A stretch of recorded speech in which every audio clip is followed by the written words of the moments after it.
Good afternoon. Welcome to the afternoon session of the Nigerian Economic Summit 2020. This is one of the high-level panel discussion where we're going to be looking at how to remove data barriers. I want to especially welcome you to this amazing time to learn, relearn, and unlearn. So emerging concept, theories, approach, and methodology of how to drive impact with data. I'm very excited with the quality of panelists that we have gathered this afternoon to help us navigate this part of learning. As many of you know, and has been said by many people, data is the new oil. Information is the driver of the 21st century. It's been said that modern nation will be built one data on another data point, extrapolating, triangulating, finding patterns, finding meaning, and forecasting the path of the future. So data is going to be a basis for national competitive advantage. National level, subnational level, either uses data will be the biggest value creator into the long term. So I'm excited as we're going to look at how data will be a key ingredient as we broadly reflect on the theme of this year, building partnerships for resilience. What role will data play? Interestingly, a school of thought has said that data is going to be one of the factors of production. The same way we see land, capital, labor is the same way data must be seen because of its high importance as an asset for creating and sustaining value. So once again, welcome to this high-level panel discussion on how to remove data barriers. I'm excited to introduce the panelists that we have brought together this afternoon to share best practice learning, their perspective, and some of the things they've done hands-on to help us really understand the issues. It is my pleasure to specially recognize His Excellency, the Governor of Lagos State, Babajide Sanwo-Olu. You are welcome, sir. Governor Babajide Sanwo-Olu, it's a great pleasure to welcome you to this session. Always excited to discuss data with you. You're welcome, sir.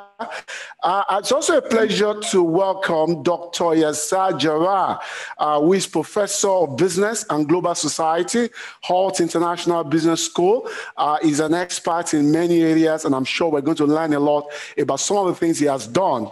Third, I have in the house Juliet Eimwan, the Director, Google West Africa. Google, when it comes to data, you are talking about global best practice. So it's such a great pleasure to have these awesome panelists helping us to navigate what data can do in helping us to build the modern Nigeria.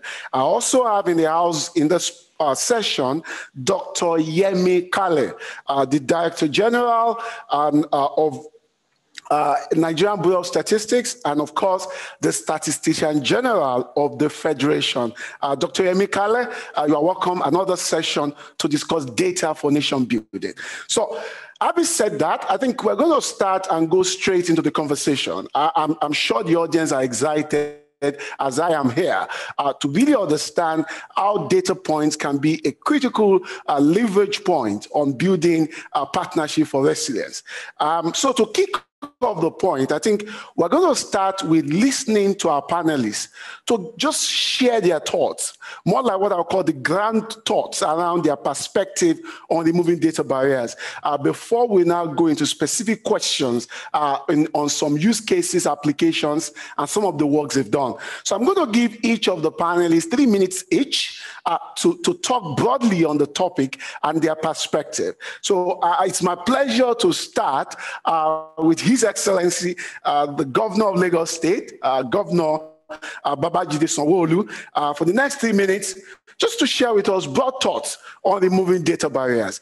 Before we deep dive into some of the amazing work that was done in Lagos State on using data to manage COVID-19, which I'll come back to later. Your Excellency, sir, you have the floor. Thank you very much, Bayo. And I want to use this opportunity to thank the Nigerian Economic Summit Group for, as difficult as it is, for putting together this virtual economic summit, and to also join my other co-speakers or panelists, in this session. Bayo, like you said, because it's an international audience, it's also important for us to just deep dive a little bit about where Lagos is in the context of Nigeria, and not just assume that we all know what part of the country it is. Lagos is obviously the economic nerve center of the country. It's in the southwestern end of the country. It actually occupies less than 0.4% of the total size of this country, meaning Lagos, it's less than 4,000 square kilometers, right? We have no other boundary, in terms of border post, apart from Ogun State and the Atlantic Ocean. So from very early days as this government set up, we knew that given where we are, that partnership, was really, really so important for us to be able to take Lagos to the level that it should be getting into. So we've said to ourselves from the beginning that we needed to create a lot of very unique partnership, both local and international. So and also to mention that we were one of the only states, well, I'm looking for another state that have a full-fledged resilient office. I'm saying this in context of the global theme of the economic summit. We talk about building partnership for resilience. So, yes, we'll be talking about data as a barrier, but even in the whole context of the theme of the summit, it speaks to what we believe as a government and the kind of things that we're doing. And so to see that from the context of where do data or what can data play, is to say that right from the get-go, we knew right from the beginning that without data, we will probably will not be able to do a lot of things, and without data, we will probably just be planning in the dark. And so from early days, we knew that for us as a government, and for our citizens to be able to have access to us, data must, in essence, play a critical role. And like you said, for COVID-19, more specifically, I would speak about some of the initiatives that we picked around, ensuring that data speaks for us.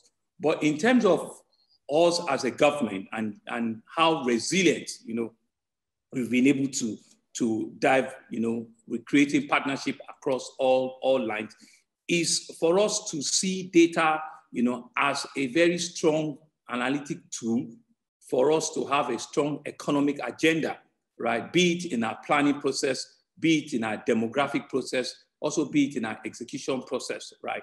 I would also agree with you. Also, I would be the first that would say that we're still work in progress. So we don't have it all wrapped up yet. I'm sure you'll probably be aware that we've started what we call a 6,000 kilometer fiber, integration in the city, where we're deploying fiber capability right around the whole city, and have some sort of like a last mile deliverables all around the city. We've started a first phase of 3,000, and you've seen all the very beautiful colors of fiber connectivity ducts laying that we're doing right around the city. The whole plan is to grid the whole city and have, fiber being dropped in all of our hospitals, being dropped in all of our public schools, being dropped in all of our public institutions, our offices and everything. And that for us becomes the very first stretch of ensuring that everybody that is in government, right, have access to connectivity, and they can use data, as a means of either, pushing up their economic agenda or actually even monitoring what is happening around there. That's one. Second place where we believe data will also help us in general terms, is around security and traffic management.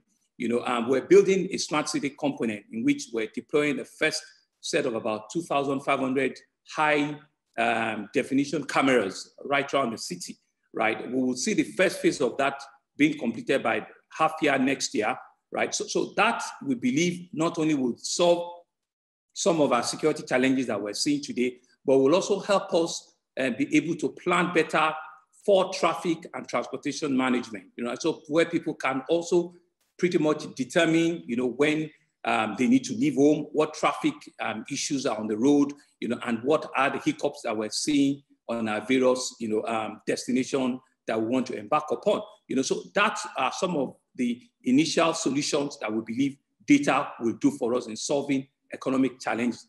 And another one that we're working assiduously on is using data around, geographic information system, where, your planning, your approvals, and everything that you want to do around government, right? From the comfort of your house, you can actually upload, or access us, for goods, for services of government. And we're also tuning out that. We're also finalizing all of that. We've had to, as we speak, we've had to scan up and uploaded, close to 500,000 documents on our property market.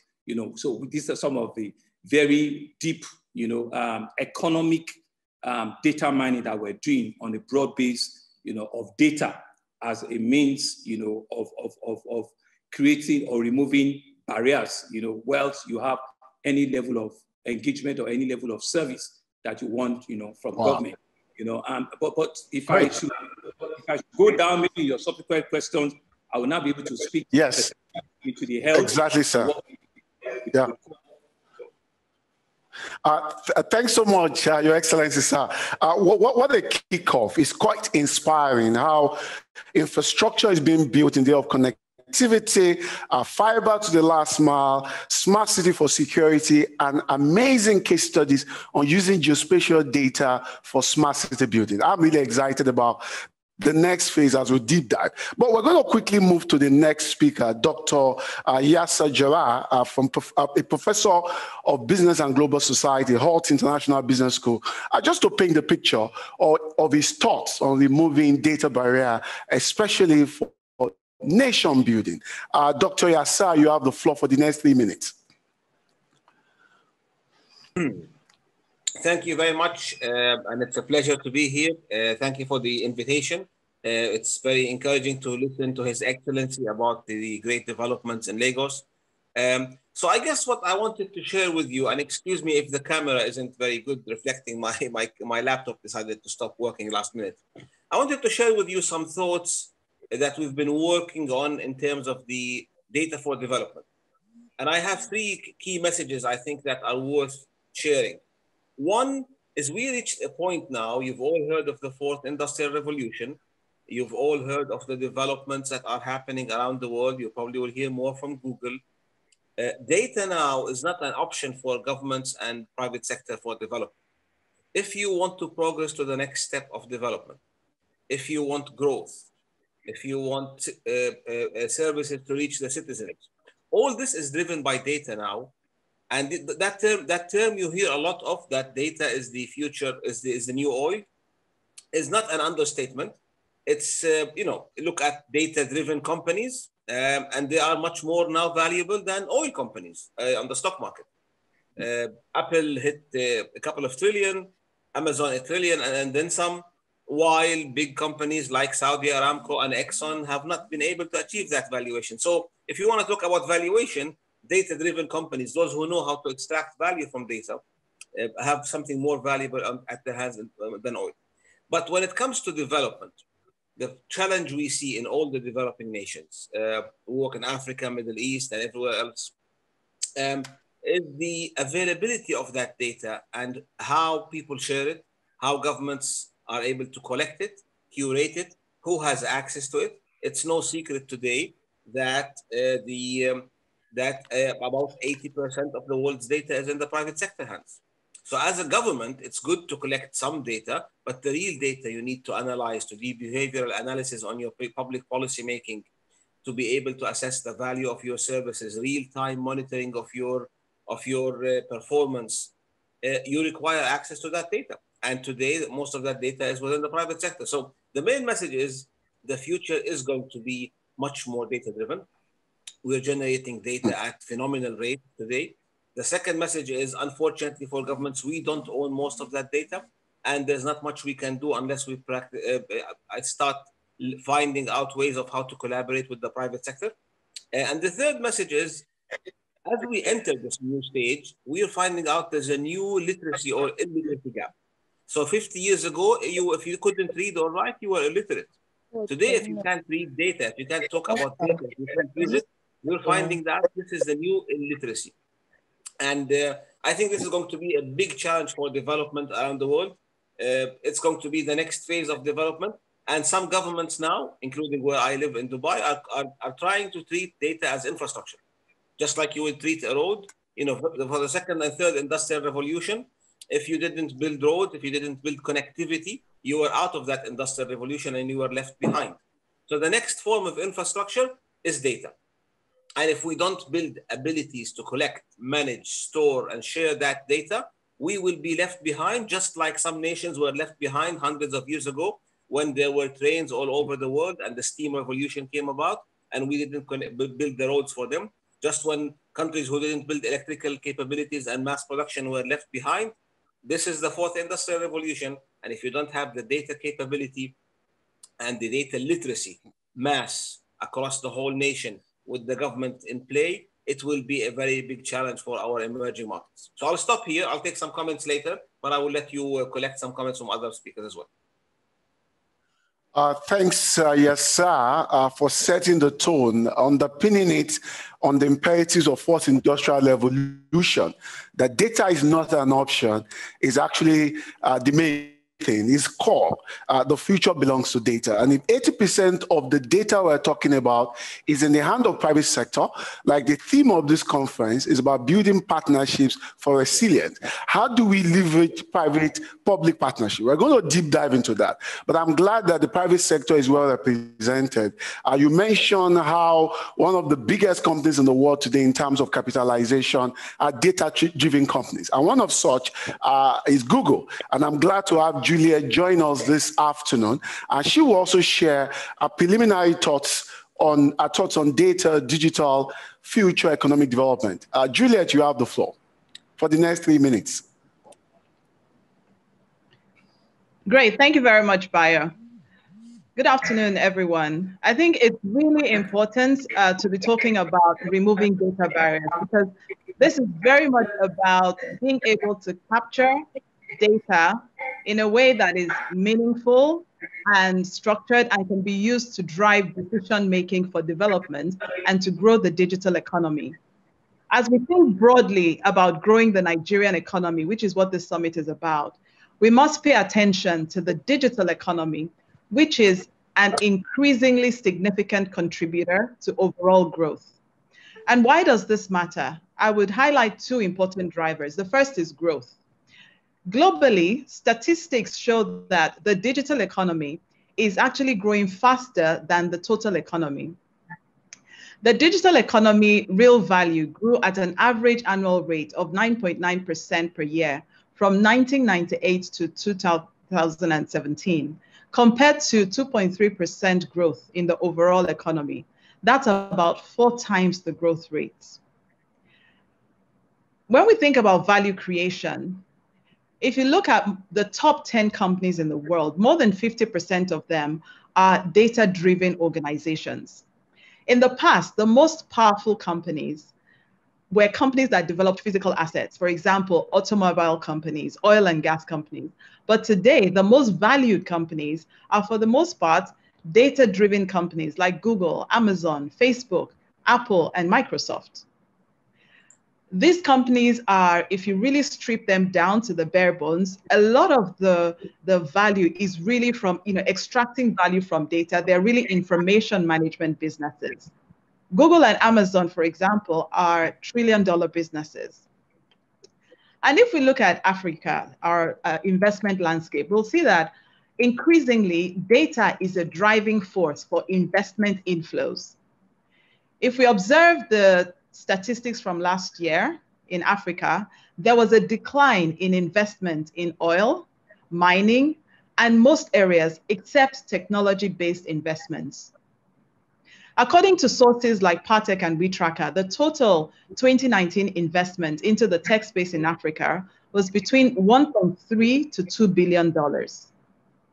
Now, it is not accidental that the sectors attracting the most foreign direct investment today are data-heavy and data-efficient companies. For example, fintech companies account for about 40% of all the FDI that we've seen in the last few years. And fintech as a space is an industry that is really rigorous around measuring data, recording transactions, having audit trails, and so on. Very recently, we all celebrated the acquisition of Paystack, one of our fintech organizations, for $200 million by Stripe. There are many other examples of such of similar investments. So I just want to say that data and digital platforms really enable the digital economy, which is an important contributor to overall economic growth. Thanks very much, Juliet, for that very rich and robust perspective. Data-heavy, data-efficient companies are platform to unlock opportunities in foreign direct investment. Very well said. And the opportunity we've seen in Nigeria will mean that if data drive the emerging digital economy, we might spur a new wave of innovation, like the fintech example that you rightly gave. So I look forward to discussing this in more detail. So we go to our to the Statistician General of the Federation. It's a great pleasure to have Dr. Yemi Kale on the call. Dr. Yemi Kale, you have the first 3 minutes just to paint the picture of your thoughts on removing data barriers before we now go into deep dive. Just 3 minutes just to share your top level thoughts. Thank you very much. I'll be speaking on behalf of Dr. Yemi Kale, who is currently attending the Monetary Policy Committee meeting at the Central Bank of Nigeria. My name is S.B. Hari, the Director of Corporate Planning and Technical Coordination Department. And just as everybody has said, of course, understanding the structure and the dynamics of the Nigerian economy requires meticulous application of relevant stakeholder information for you to be able to determine what the problems are, for you to be able to determine where are the problems, and then of course design fundamental strategies that will enable you surmount those problems. And so as the coordinator of the Nigerian Circle system, NBS is conscious of the responsibility based on need for you to be able to provide the entire nation with relevant circle information that will inform decision-making process.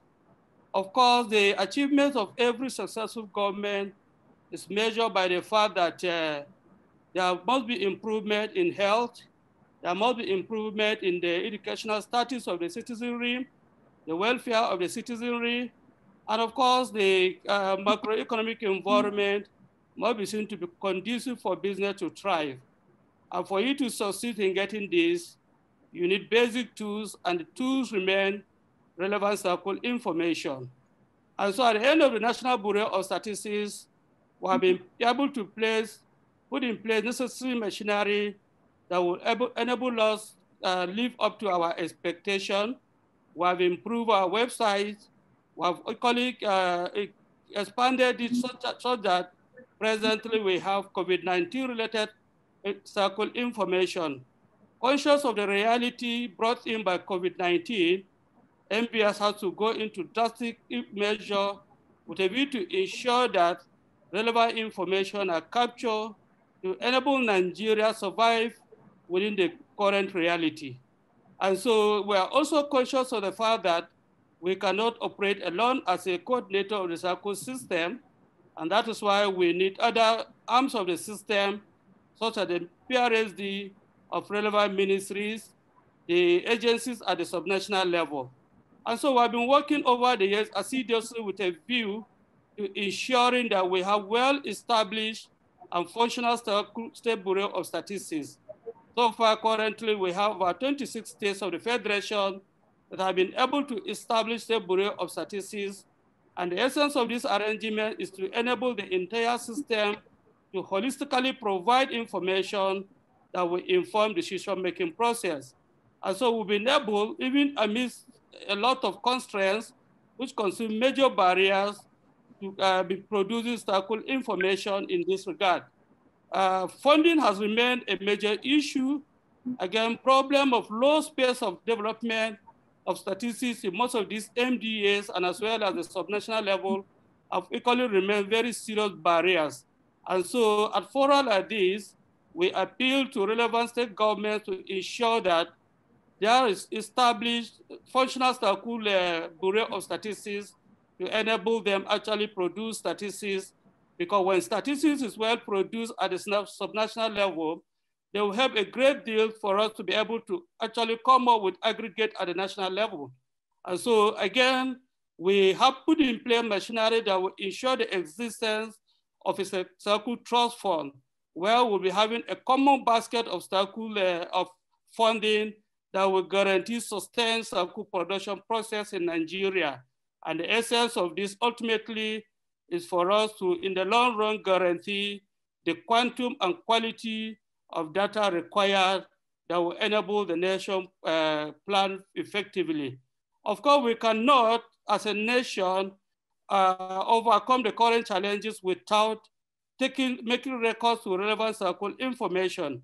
And that is why today we are putting all the necessary measures in place with a view to ensuring that there are relevant information, circle information that will enable our decision-making policymakers plan very, very well.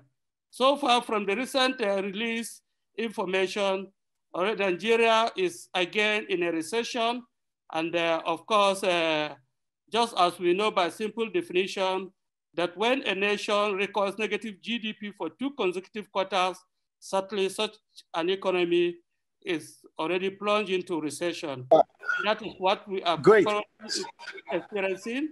And so as a government, we have to do everything possible to put all the necessary measures in place for us to be able to come out of the recession. Any mistake of allowing it to linger longer than necessary certainly will not be in the best interest of this nation. And so, and the only tools needed to enable us cross the bridge is robust and circle information.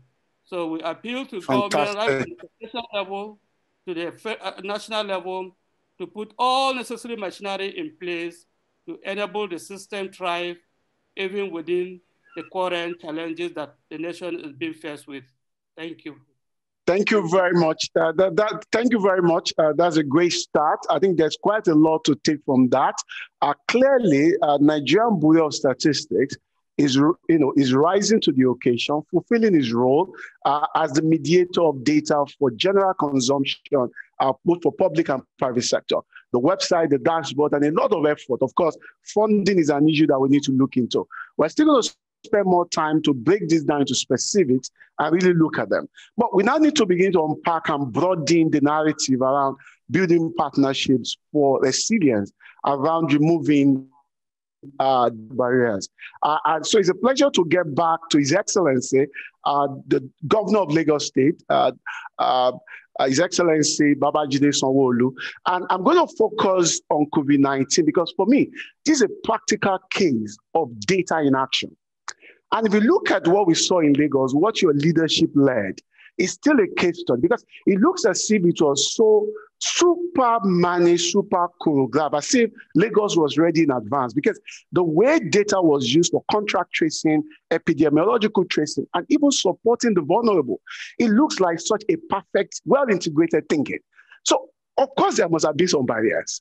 So the question is, how was Lagos able to do such awesome delivery in bringing data to action to address a problem that was not anticipated, and yet you rose to the occasion? Your Excellency, sir. Thank you very much, Bayo. And I want to thank the other panelists again. Well, you're right.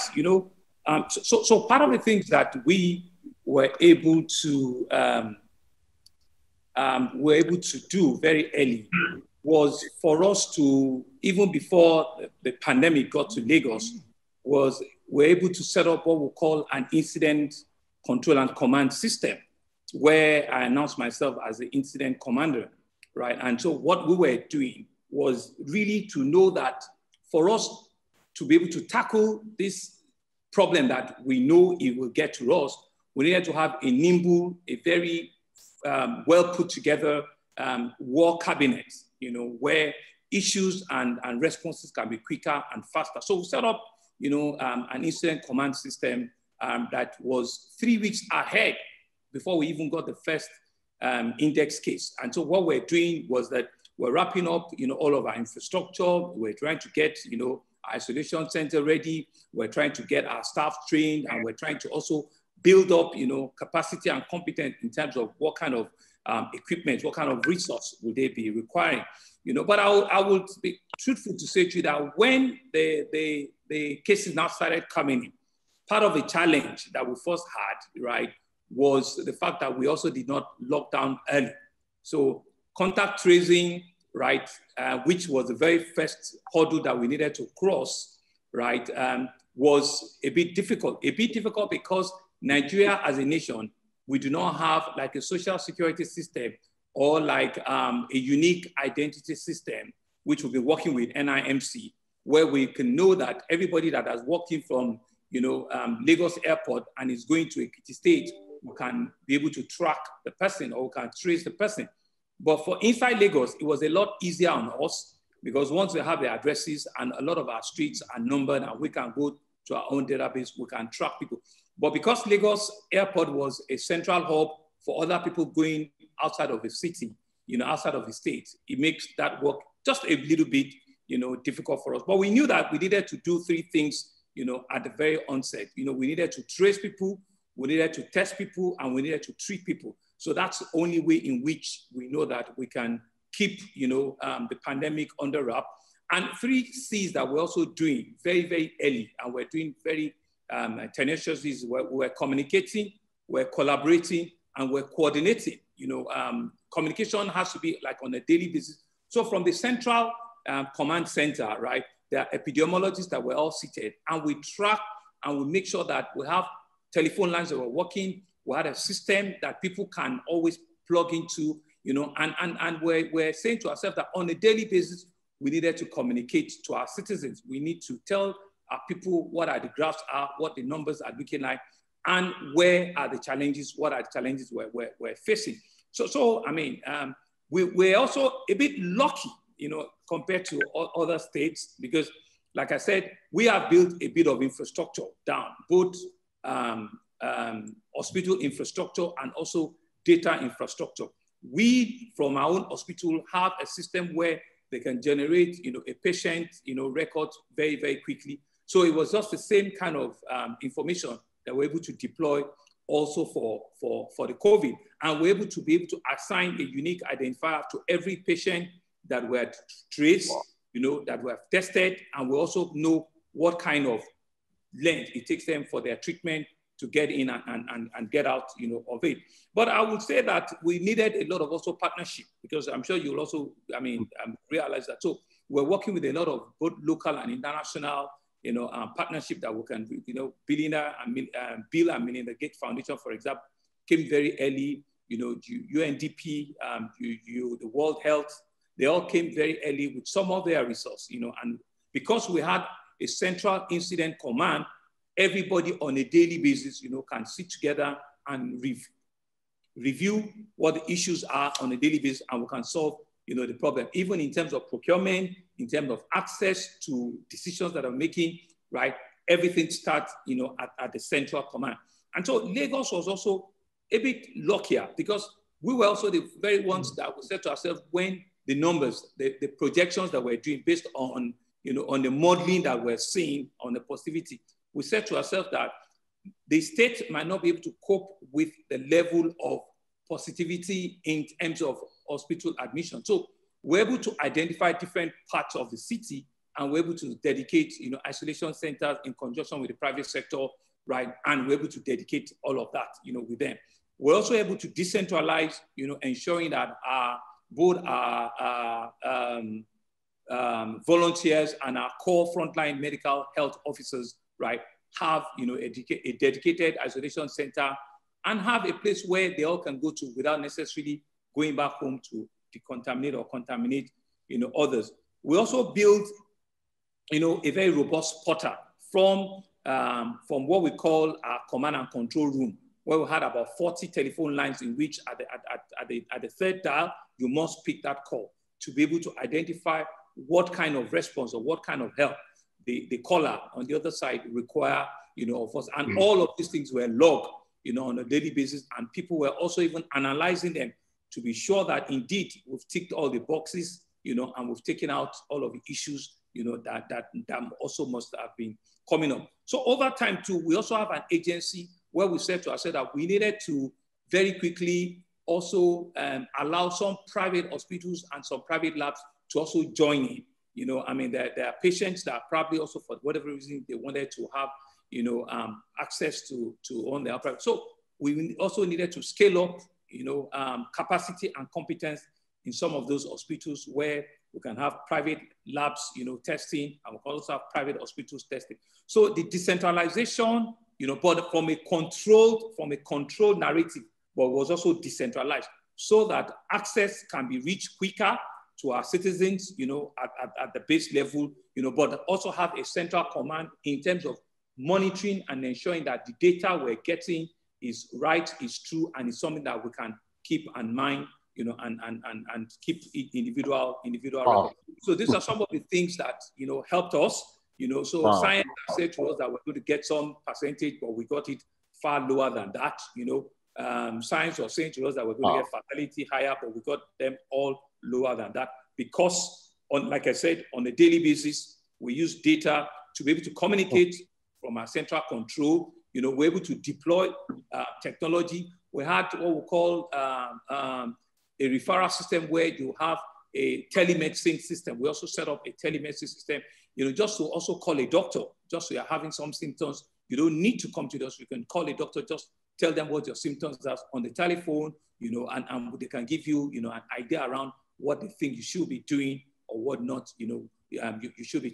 So data actually played a critical and important role for us because I get on a dashboard on a daily basis what our numbers are, what they, you know, showing us, you know, and we can respond very quickly. Maybe it's reagent that we need to order ahead. Maybe some PPEs that we needed to order ahead. All of those modeling were able to help us, you know, respond to those things very, very quickly. Wow, thank you so much, Your Excellency, for that very detailed approach. I call that big picture, forward-looking way of organizing the state around data. Daily dashboard, visibility, tracking, you know, decentralization, focus, and of course, we've seen results of how data can make impact in driving sustainable development, even in the area of health. I'm going to pick one point from there, which will take me to our next speaker, who is Dr. Yassar. There's a place of leadership, and that takes me to the book you wrote on the Sheikh CEO, where you spoke about, you know, leadership must drive the new data culture. And like you said in strategy, that culture eats strategy for breakfast, lunch, and dinner. If there's no culture of data, which is leadership driven, we're not going to get results. In your book, you spoke about one of the KPIs that actually came from the emir himself, who was interested in the waiting time for passengers to pick their bags from the carousel. And because of that intervention, it reduced from 45 minutes to 25 minutes. I really want you to discuss the issue of data-driven culture and how to build enabling environment to achieve data-driven economy based on your experience and some of the insights you shared in your book. Dr. Yassar. Thank you again. It's great to hear about the experience in Lagos about controlling and managing the COVID-19 experience with the data-driven application. So this is one of the silver linings, by the way, we saw in this pandemic we live in, is that COVID has been a force multiplier. So while we have been talking for about 10 years about the potential for e-learning, the potential for using dashboards, the potential, suddenly when COVID came, we were all forced to do this overnight. So we moved from talking about potential and report to experimenting overnight. So this was a force multiplier. Every single company, every single country, every single government had to jump in and start using tech and data to start to understand how to manage the situation.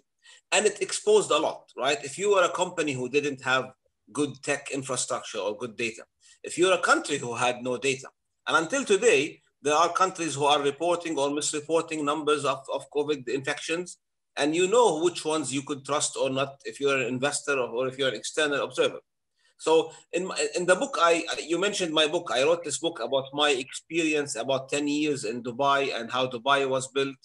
I worked in the office of the leader of Dubai those days, and today he's Sheikh Mohammed bin Rashid. And we lived those what we call the golden years, where Dubai was built from scratch, and we saw the power of development in action. And it was a data culture from day one. We could not take any proposal or come back with a proposal to government that's based on ideas alone. We had to support everything with data. But let me tell you, this is 20 years ago. Okay, so 20 years ago, we used to be asked to focus and monitor something that's happening in the airport, and we wanted to reduce the time the passengers took from leaving the airline to getting into a taxi. And those days, we used to have to go, people who work in the office, senior people, would go down to the airport in peak hours, and we would be able to follow passengers from the airport, from the airline door to the taxi using a stopwatch, because we had no access to technology like we have to today. Or a friend of mine would stand at the airline door and would call me saying somebody left with a red jacket. He's coming from the Italian flight. And I would follow that person when they come to the luggage. And that's how we used to report data to say what's the length of time it took from somebody arriving in Dubai to get to the taxi. And those days, the Sheikh wanted it to be 20 minutes, right? Dubai was welcoming the whole world. Today, we do the same. Dubai still does the same, but today it's done by the Internet of Things, by sensors, by things that collect data for you all the time, by GPS data. And I can tell you, 20 years ago, if we didn't rely on data to make right decisions, to make policies, a lot of the things wouldn't have happened as we experienced them in Dubai. Today, anybody who doesn't use data effectively is shooting in the dark. If you're a policymaker and you're not relying on data, if you're trying to improve the test scores for children in your schools and you don't have full-on data, effectively you're shooting in the dark. Today's data age, and Google can tell you that, can have also predictive analytics, not only looking at the back end and looking at what happened in the past. And effectively, when we look back at the last 20 years, a lot of our policy making, a lot of our decision making in the private sector as CEOs was gut feeling, was relying on trends, was relying on capabilities. But today we can dissect it in details. We talk about evidence-based policy making. We started borrowing medical terms to say evidence-based policymaking. We will use evidence to test policies. We can simulate reactions. We can say, if we do this in the curriculum, what could happen to students between that age or that age? How can people react to a certain new traffic law if we put a traffic law? We can simulate behaviors. So data, I can tell you now, data is effectively not only the lifeline, it's probably the only way things can move forward. And hence I'm talking about the unfortunate future inclusive growth gap, because inclusive growth can only happen if there is access to data. And we know the whole world will not have the same access to data. We know, Juliet mentioned trillion-dollar companies who have access to data and know how to mine it. And there will be governments who have access to data and know how to do good public policy.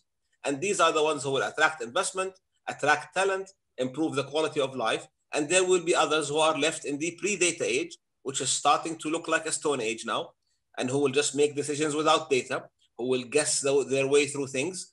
And the whole world will be able to very quickly see and judge, and people will be able to see and judge. The biggest generator of data in our lifetime now is the machines we all hold in our hands.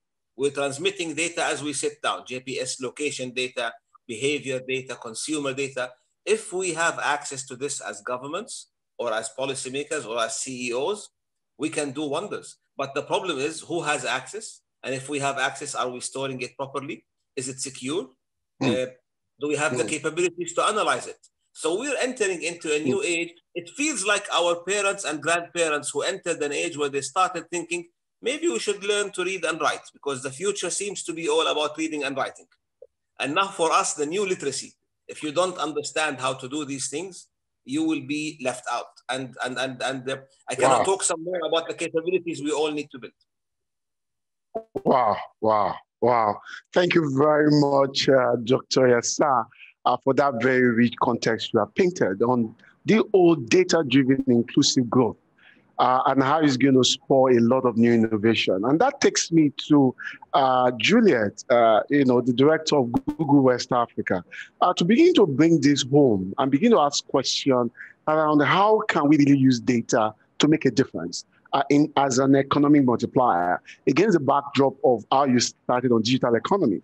What are emerging possibilities? Because people talk about data force, data core innovations, AI-enabled business models.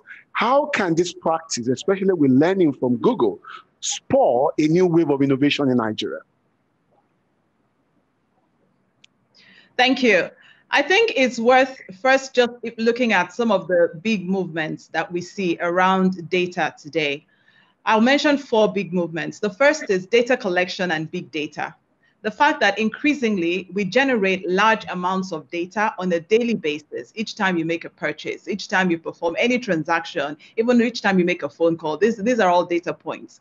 And our use of data in business has really exploded. The second is cloud computing. Of course, all of this data needs to be stored and managed. And rather than being fragmented, we've seen a rise in cloud computing solutions that offer convenience, distributed access, cost effectiveness, and a range of services, including security. More sophisticated encryption technologies like blockchain are being applied to enhance security. The third is artificial intelligence and machine learning. So now data without useful insight and information may not be very useful, which is where data analytics comes in, and emerging technologies like artificial intelligence, machine learning, and even deep learning that just really help us to extract very valuable information and do powerful things with data. And the fourth movement is the Internet of Things. The internet has expanded from how we know it, which is really an interconnection of persons, to an interconnection of devices, giving rise to what is called the Internet of Things. Now, these movements present huge opportunities for innovating and growing the economy, and also alleviating the economic slump that a post-COVID era could bring. And if I just take some use cases, just 3 quick examples of where we see, for example, artificial intelligence, machine learning, and automation really playing an important role, getting the best out of data. I'll start with the financial industry. Now, we know that SMEs are the growth engine of the economy, right? Over 90% of registered businesses in Nigeria are small, medium businesses. To grow the economy, we need to be able to empower these SMBs to grow beyond subsistence and survival. At the moment, inability to access capital is impeding their growth and slowing down the economy. However, the reason why it's difficult for them to access capital is because credit scoring is challenging, right? How do you credit score the majority of the population that is unbanked and have no credit record, but are participating informally in the economy using digital methods and of payments, etc., right? Now, we have robust biometric sources of data, like the SIM card registration data captured by telecom operators, and the BVN registration data captured by banks. Now, these data points can help to provide incredible insights that can be used to develop alternative credit systems. And we're starting to see models, we're starting to see companies that are creating these alternative credit scoring systems using these types of databases, or even sometimes, in some cases, social media data. And we're seeing that more and more fintech enterprises are partnering with traditional financial companies to adopt innovative and disruptive technologies to target new sectors, improve efficiencies, reduce costs, and also deliver exceptional experience. This is also helping them to tap into new markets of underserved borrowers, the unbanked, and just really providing some sense of credits to be able to access these markets. The other sector I'll talk about very quickly is agriculture. Now, this obviously is a very important part of the economy. It's the largest single contributor to GDP, about 21%, and it employs 60 to 70% of the population. So it's a huge opportunity for job creation. Now, we all know that some of the challenges plaguing this industry include scale, the fact that most farmers are subsistence farmers, access to funding, logistics and supply chain management. Again, this is really around, poor data in terms of access to markets, demand to be able to match supplies, seasonality, storage and power issues, etc. In some cases, crop disease, pest, the problem with pests and diseases, and also just supply chain management. Now, using some of these emerging technologies, we're seeing a lot of innovation and new models that are offering solutions like, crowdsourcing funds for farmers, commodity exchanges, connecting smallholder farmers to financial and commodity markets. And even we're seeing in parts of Africa, machine learning used in cassava farms to automatically detect and prevent diseases to cassava crops. These are some examples of what's possible with these trends and with data, because at the end of the day, this machine learning app that is solving this problem in cassava farms is just using data, right? Lots of data about infected cassava leaves, right? Extracting all that data, recognizing patterns, and then being able to either predict or just even recognize that there is a problem with this particular crop. The final example, the final industry in the interest of time that I'll mention is oil and gas. Exploration and production involves processing a lot of data, such as well logs, fluid analysis, seismic surveys, static and flowing pressure statistics, well production measurements, and so on and so forth, right?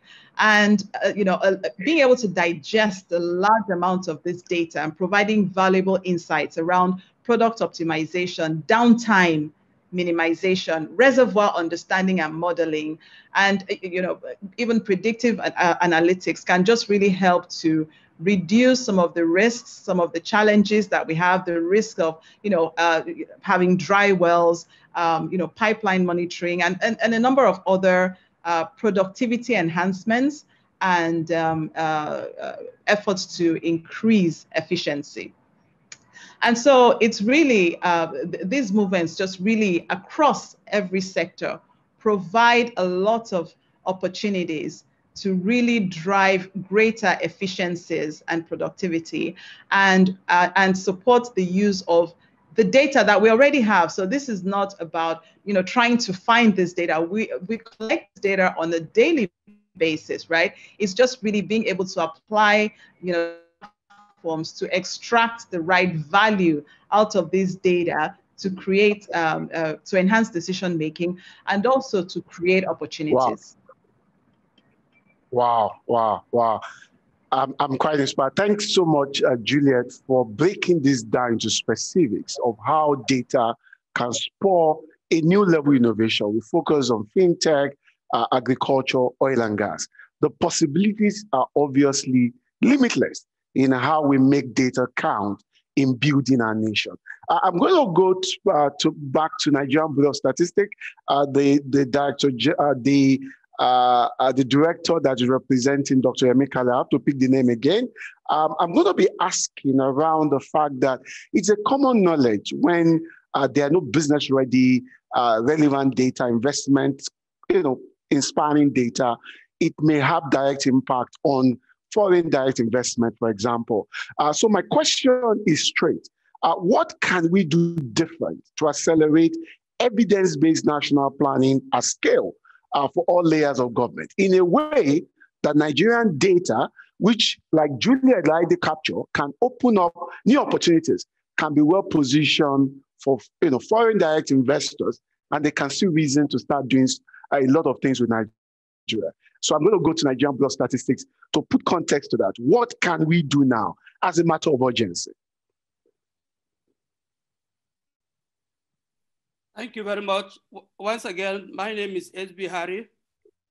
Like I did mention at the beginning, when I made my initial remark, of course, what data help us to do is to give us a clear sense of direction as to what kind of business do we need to pursue, where are we to carry out the businesses?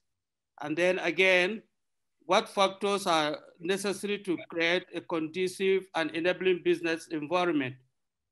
Indeed, as a circle system, we are conscious of the fact that we need to actually produce data that will help us to define clearly the structure and then the composition of businesses in Nigeria. MBS is currently conducting a national sample business across the 36 states of the Federation and the Federal Capital Territory. And the essence of this is for us to be able to come up with a directory of businesses, because for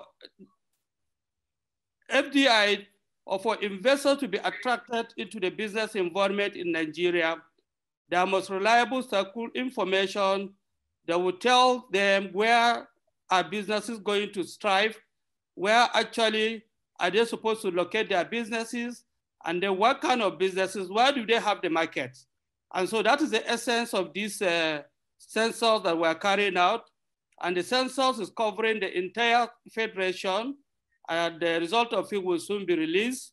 We are again conscious of the fact that, like I did mention earlier, we need to work along with other key producers of statistics. And in this vein, the State Bureau of Statistics are very, very key.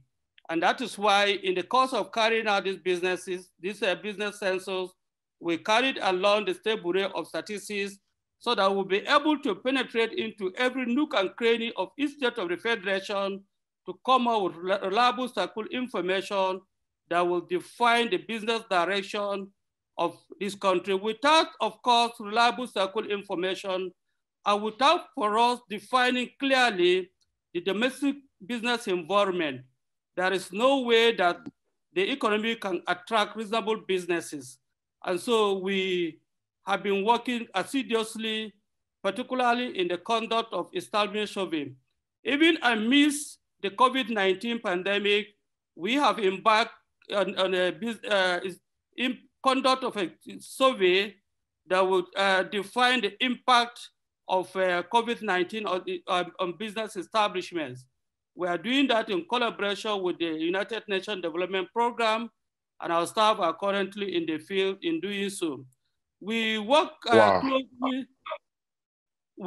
closely with relevant agencies because most of our data producing efforts are demand-driven, because we have to produce data that somebody somewhere is asking for it, and somebody somewhere will be making use of the indicators data that will be produced at the end of the day. And so key players in the circle system are very key in this venture. The user is very key to us. The producer is very key to us.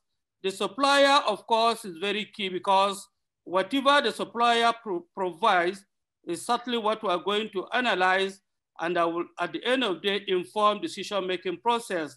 And so that is why in the conduct of every circle activity, we make sure that the supplier is consciously sensitized on the need for him to provide accurate information, because if he or she does not provide accurate information, that is capable of misleading the entire nation, and by implication, we'll be using wrong information to take wrong decision. And so the supplier of information is very key in this venture, and that is why we carry out a lot of advocacy with a view to ensuring that he becomes a very close partner in the conduct of circle activity. And so that we are doing in collaboration with all the relevant stakeholders, including the State Bureau of Statistics, the ministry departments and agencies of government, and other relevant agencies responsible for the task of producing statistics. And so going beyond that equally, we are conscious of the fact that a chunk of the data needed has to come from administrative statistics. And so the other speakers have spoken about data from the big data. Big data are very key in this aspect, because that is the end till now. And so the administrative statistics comprises of data coming from our routine system of administration, and as well as data that are generated through the present system of technology. So these are very, very key. And that is why most of the barriers that have been identified today, everything must be done possible to make sure that as a nation we're able to surmount them, because without surmounting them, there's no miracle that we can apply to get the required data produced.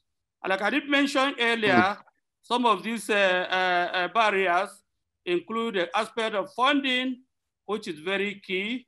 In fact, Nigeria in the whole of Africa is the poorest, the National Bureau of Statistics is the poorest funded national office in Africa. Their budget is not up to 1/10 of the budget of the statistics of South Africa or Uganda Bureau of Statistics. And so even when sometimes the budget is approved, the timely release of the funds to enable the system produce statistics is another major issue. And so because data needs to be timely, data need to be timely. Okay, thank you very much. Thank you very much, Dr.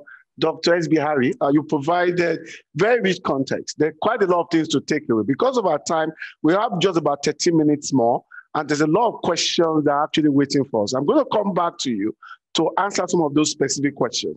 But clearly, partnership is very key. You are very clear about what partnership has been able to do based on a lot of work you are doing today. Of course, more partnerships will still be needed to make this happen as you unpack the whole dynamics of the data value chain.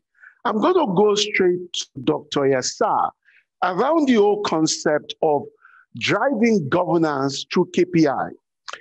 In a lot of your work, you have spoken a lot about, even being customer focused. A lot of things we talk about in private sector on customer centricity, net promoter score, all the indices on efficiency in servicing the customer. How is this applicable in data for managing citizens in a country? I know you've done a lot of work in that, especially as it relates to public service delivery. I wanted to share some best practice learning, which can be very, very useful to us as we build partnership for resilience in Nigeria.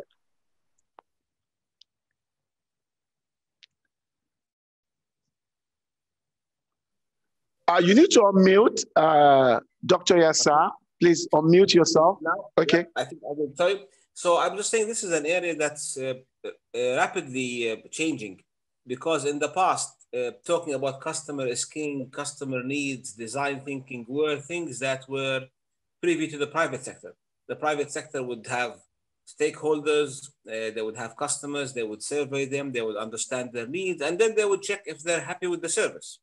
But the definition of a customer in the private sector means that there's a choice. So people have choices, they can compare services, and if they don't like the service, they can move on. Governments never used to think about the people they serve as citizens who are customers. Not customers by way of paying for the service necessarily, but the fact that they need to analyze their wants and needs and their satisfaction with the service. So what happened in the last 15 years is suddenly data became more and more and more available in the hands of citizens. So, 20 years ago, government would tell you that things are good, and you had no other way of proving things were not good. They were telling you you have access to the best healthcare system, and you would say, thank you. They would tell you that the economy is doing well. Today, there's so much data in the hands of citizens, the power has almost flipped. Citizens now using phone can benchmark, can compare anything. You can walk through an airport and look virtually at other airports. This is data. This is visual data. You can look and compare live data from funding raised by VCs in other countries, from the expected age, how long it takes to be admitted to a hospital, waiting lines. So citizens are suddenly empowered with phenomenal amounts of data. And that is the pressure that started putting governments on the point where they have to deal with citizens and their data, just as the private sector deals with the citizens and their data. So look, I live in a country now where there's a lot of lessons I think that can be useful, because now the government is thinking about how do we compete in delivering our services with the private sector. if people are used to one login ID with Google, and I know Juliet will tell you all about Google, you can log in with Google, one ID, you can access everything from your accounts with them to all the suite you use. Why does somebody need to go to different government departments and every time produce an ID and log in differently? Why can't we access all government services through one login ID, single user ID? Why can't we do it through our fingerprint? Why can't we receive our passport when we renew it in 1 hour, just like Amazon can deliver in 2 hours now? So the governments are, the game is being up by the private sector, and the private sector is using the power of data. So the government has no option now except to keep moving that fast. And here's the issue in Africa. It doesn't have to be every single country doing this. All you need is 2 countries to do this, or 1. It could be Nigeria, Uganda, Botswana, anybody who takes the lead, and suddenly they have a government that is working in the fourth industrial revolution, that's delivering services on par with the private sector, using data to adjust their policies. And guess where the investments will go? Guess where the startups will go? The VC capital funding will go there. Everything will start to migrate to that country that has been able to produce the right policies, deliver high quality of services using data. So data is not just to please the citizens, it's a ripple effect. People will be happier with the services. You can provide personalized services. I can tell you now, we can go to university schools and find out certain kids, their learning abilities and disabilities, and produce personalized curriculum. We can do that today with data, not in 10 years, 15 years. And if you don't do that, slowly but surely, some countries will. Dubai did this in the region and became the #1 destination for FDI in the Middle East. And when some countries do that, what they will do is they will eat your lunch and breakfast from FDI, VC capital, let alone satisfaction of data. So I'll leave you with a final point where we see governments starting to rebuild trust between them and their citizens. Edelman produced an annual survey on trust in government. They publish it in the World Economic Forum. The trust in government globally is at its lowest point since the survey started. Only 47% of people trust their governments. And that's not trust because they are not capable. It's just trust in are they capable of meeting the demands in the future? And these demands have been shaped by a private sector that is data-driven. So I think there's not much option for public policymakers, except the only challenges are infrastructure and capabilities. Wow. Thanks so much, Dr. Yassar. Clearly, evidence-based nation building, trust of the citizens, transparency, accountability, customer focus, citizens focus are very key. So I'm going to go straight into question. Thanks to a lot of people on the session who have shared a lot of questions in the Q&A room. We have just about 5 minutes, so we're going to pick some of the questions and I've organized them around themes. The first set of questions around integrity, data warehousing, and data protection standards. And I'm going to call on Juliet with very rich experience from Google to help us unpack that. How do we maintain data integrity when all kind of algorithm comes together? How do we ensure that whatever data says is the truth at all time? Like a popular quote says, is a torture the data and it tells you whatever you want to listen to. How do you make sure that data is consistent? The second point is around storage system that guarantees protection standards, such that the issue of privacy, ethics, and the whole GDPR, NPR, data residency are carefully respected. Juliet, I'm sure you can bring all this together in the next 2 minutes so that we can still engage Dr. Ari, and then we start rounding up. Great, thank you. So the question about how do we ensure that we maintain integrity of data when you have different systems, I think that's why it's very important to have a clear data and information strategy from the start that defines how we want to capture this data, what the data is going to be used for, because the end game also determines what type of data is required and how that data would be captured. And there are robust systems. Once that strategy is very clear, there are robust systems that can then be deployed to make that possible. Now, in cases where we already have different systems collecting data, so an example would be within government where we have You have, for example, voters registration database, you have the national ID database, etc. Ideally, all of these should be integrated into, and a few others, not just those two, but ideally, all of these should be integrated into one giant database with very clear interfaces that make it possible for you to perform more powerful and consistent transactions across board. Now, we've seen some great examples of policy driving this data capture in different industries. For example, the SIM card registration. This was something that was driven by policy and actioned by private sector, which is a great example. We don't think about it in those terms, but it's a great example of a public-private partnership. Another is the BVN registration. These are probably, arguably the most dynamic and robust data sets that we have, because they're constantly being updated. And that's a great template as well, to look at going forward and applying to other potential industries, to look at what are the data sets that we need, and how can the government incentivize creating those data sets. Thank you very much, Juliet. I'm going to go to Dr. Harry around some questions on government. There's a question on e-governance in Nigeria, which I believe is very critical to collect data in digital format, that we eliminate a lot of paperwork. And I'm sure this will be very important for you at national and subnational level as you aggregate data for the country. So what is the state on e-governance and use cases? And bringing that together is also the issue of how can citizen data become a backbone for driving policy legislation, and what are the technology implications of that, such that data becomes, the ingredient of driving digital value creation along the line of the national digital economy policy. So, Dr. Harry, you have about just 2 minutes because you're actually out of time. So, if you can just help us bring that together in 2 minutes, and then I'll come back to bring this together and to thank our very esteemed panelists and people who have joined us on the call. So, Dr. Harry, please, just 2 minutes. Thank you very much.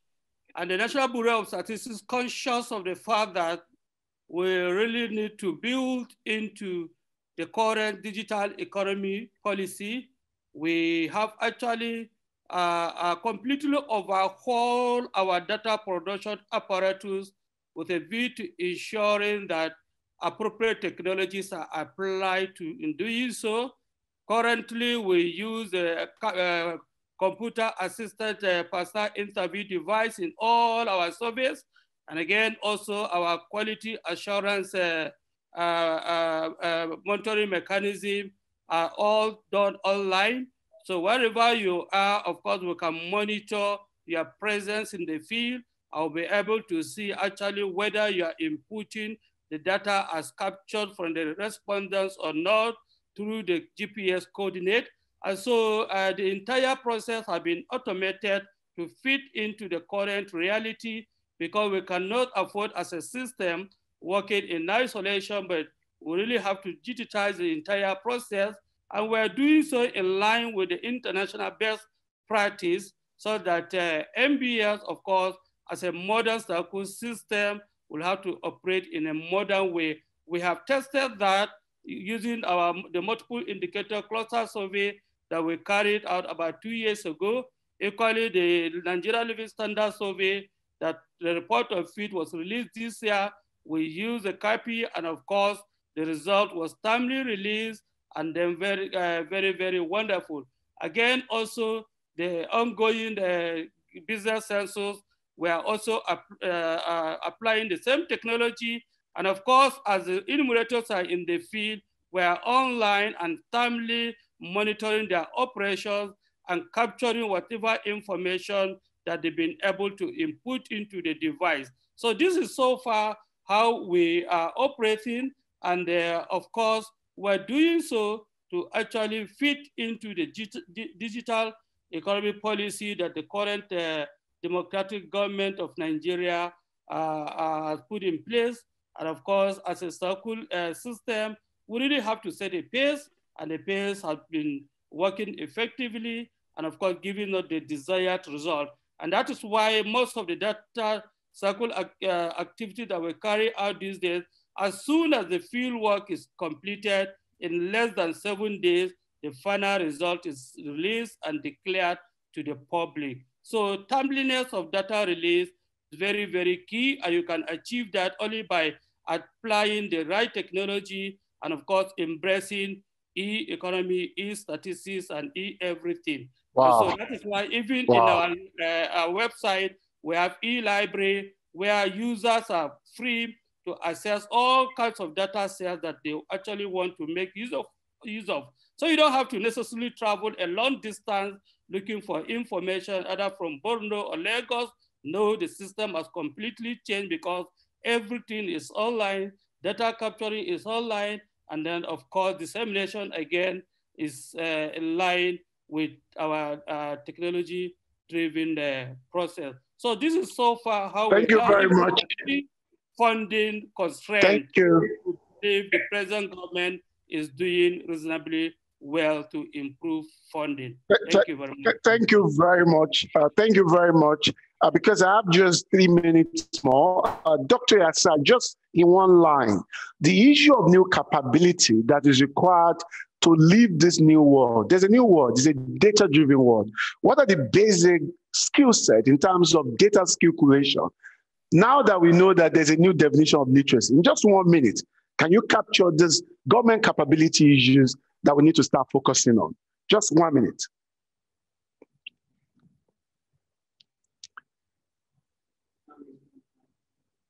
Please unmute. I apologize for losing the 30 seconds. Government need to build capability for curating data.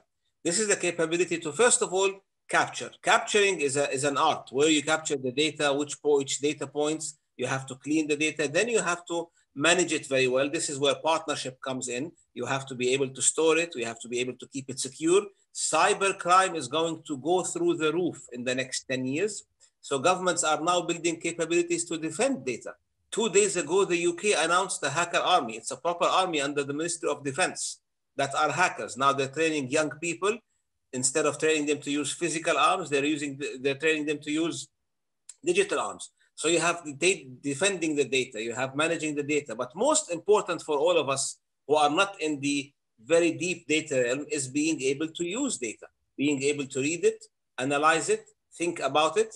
You know, when they asked this question to some very prominent people, including Elon Musk and others, and they said, what should we teach our children? What is the skill for the future? How should we train our brains for this future? And the answer always comes back as mathematics. There are companies and universities now teaching math as a second language. AI in the future will translate languages to you from French to English to Japanese, but math is training your brain how to think mathematically is the new literacy. Thank you. Thank you very much, Dr. Yasa, for that very inspiring remark. I want to thank our very esteemed panelists who have graciously shared brilliant insights from their years of experience. I want to thank His Excellency Babajide Sanwo-Olu, the Governor of Lagos State, who has shared learnings around state around data. Dr. Yasa, who has spoken around, KPI-driven governance, capability. Juliet, Director Google West Africa, the private sector dimension, data force innovation, new capabilities in data. Dr. S.B. Hari from Nigerian Bureau of Statistics, who has spoken to us about some amazing works that are being done at Nigerian Bureau of Statistics, partnership, platforms, transparency, and of course, e-governance or e-readiness that they are driving. So clearly, the urgency to break the barriers and build the Nigeria of the future is obvious to us based on what we have said. Data is the ultimate game changer, and we just got to swim into it and find our path to the future. The culture must be there, leadership imperative, and most importantly, partnership. Just like the theme of this year's Nigerian Economic Summit is very clear. We have to explore partnership opportunity to make data count. And of course, there are new skill area. You also spoke to what we call ACA's army. So there's also data warfare. So I'm not just building army to defend my borders, but also army to defend my data asset, because data has become such a critical nation building tool. Future belongs to data. This is a clarion call as we reflect on the 26th Nigerian Economic Summit. We must break data barrier and build the Nigeria that we all desire. Thanks for joining us today. Other sessions continue. Do have a fantastic evening. And thanks again to our esteemed panelists and, of course, everyone who joined us for being part of this session. Do enjoy your day. Thank you very much. Thank you.